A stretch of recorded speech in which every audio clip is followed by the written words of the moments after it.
Okay, so when we think about the D-Day invasion at Normandy, you probably instantly picture landing craft hitting the beaches and infantry rushing out into the sand, right? It's iconic. But today, in this explainer, we're going to zoom in on the overlooked mechanics of how that massive invasion force actually got off the sand. Believe it or not, it basically came down to a single piece of heavy machinery and honestly a story of just grueling human endurance that literally changed the course of history. Let's get into it.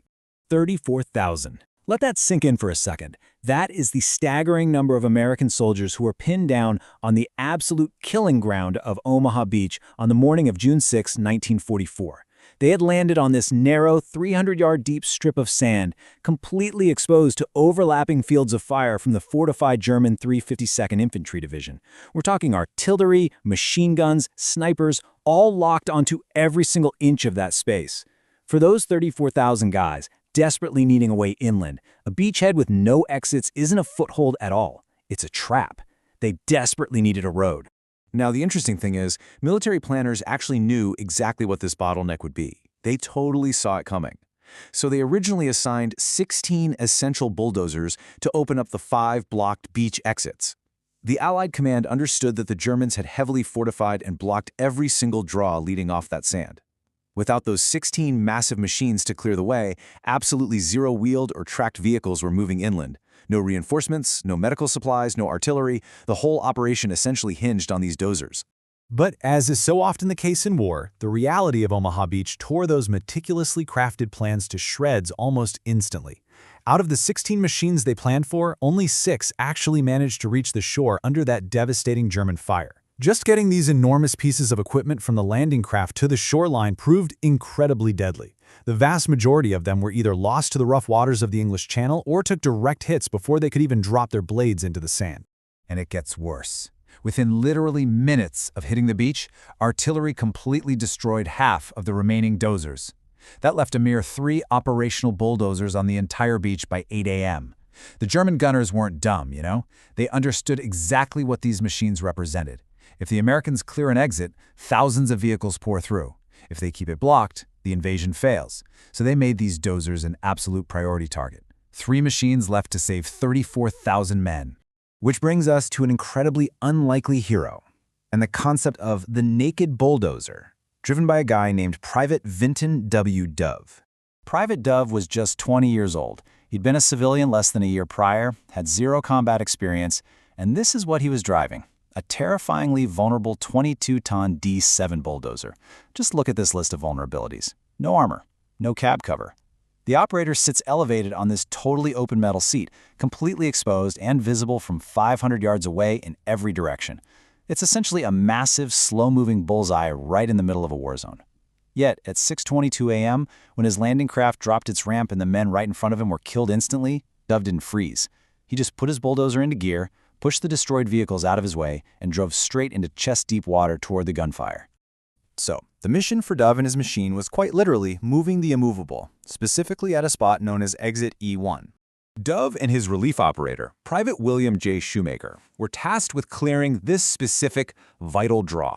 The infantry was stuck. Jeeps and half-tracks were literally sinking into the sand, and Exit E1 was the primary artery they had to unclog to get the invasion moving inland. But standing in their way were 3 grueling physical obstacles. First, this loose shingle, basically rounded stones where tires just spin endlessly.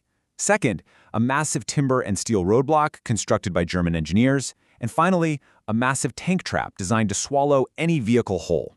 If we track this timeline, you can see how incredibly fast the human toll became apparent. At 9:15 a.m., a German sniper bullet ripped right through Dove's hand, and artillery fragments hit him in the face and lips. But here's the crazy part. He didn't dismount. He didn't wave for a medic. Bleeding all over the controls, he simply refused to stop the machine. He knew exactly what was on the line, and stopping just wasn't an option. To clear that first major obstacle, the loose stones, Dove had to physically move and grade 6-inch deep rounded shingle for 40 agonizing minutes. Now, because the D7 moves on steel tracks, traction wasn't actually the issue for the dozer itself. The problem was the sheer volume of stone that had to be pushed out of the way so regular wheeled vehicles could eventually cross. So for 40 minutes, fully exposed, he worked those heavy levers with a bullet hole in his hand, while Shoemaker walked right beside him on foot, completely unarmored, acting as a guide and watching out for landmines. Okay, so once they finally cut a rough lane through the stone, Dove drove the D7's blade straight into that German-constructed timber and steel roadblock. And this was just pure, brute mechanical force going up against German engineering. He rammed the base of the structure, literally forced it apart in sections, and shoved the debris off to the sides. The exit lane was finally starting to widen. But of course, the danger was far from over. By 10:20 a.m., relentless sniper fire from the ridge above got so bad that he was forced to temporarily abandon the dozer and dive for cover. But they still had the final and arguably most dangerous obstacle to tackle, filling the massive tank trap. As soon as American infantry silenced that sniper, Dove climbed right back up onto that exposed seat. This tank trap was no joke. It was 10 feet wide and 4 feet deep. Absolutely no vehicle was crossing that without a solid fill, and the stakes here were insanely high. If the heavy earth wasn't packed perfectly firm, the very first fully loaded truck to try and cross would just break right through, get stuck, and permanently bottleneck the entire invasion force. It required moving 15 to 18 cubic yards of soil, and that blade could only handle about 2 cubic yards per pass. Cut compacted soil, push it in, back up, repeat. Meanwhile, Shoemaker is down on the ground monitoring the compaction. One mistake and the exit is blocked for hours, so precision here was just as vital as bravery. And then, at exactly 11:23 a.m., Dove made his final pass, leveling out the top layer. Shoemaker walked across it to test the firmness. It held. Moments later, a Jeep from the 1st Infantry Division crossed over it at a slow speed, its wheels gripping the packed earth perfectly, and it headed inland. It worked. Within 15 minutes, this massive line of half-tracks, medical jeeps, and ammunition carriers was just pouring through a road that literally hadn't even existed an hour earlier. E1 officially became the primary exit off Omaha Beach on D-Day. That single, hard-fought breakthrough is what allowed an entire army's logistics to finally start moving inland, and it prompted this beautifully understated 3-word report sent to the 5th Corps commander, Major General Leonard J. Giro. Things look better. He got this report around 11 a.m. as the tide of the battle finally began to turn. And why did they look better? Because E1 was open. Without a functioning exit road, a beach full of men is just a target. Because of that road, it became an actual, defensible beachhead. Now, you might be thinking, okay, the exit is open. Time for Dove to get some medical attention and get out of there. Yeah, not quite. The battle raged on for 48 more hours. Check out this table because the endurance here is just unbelievable. That dirt road needed constant, nonstop upkeep under the punishing weight of an entire army's vehicles rolling over it.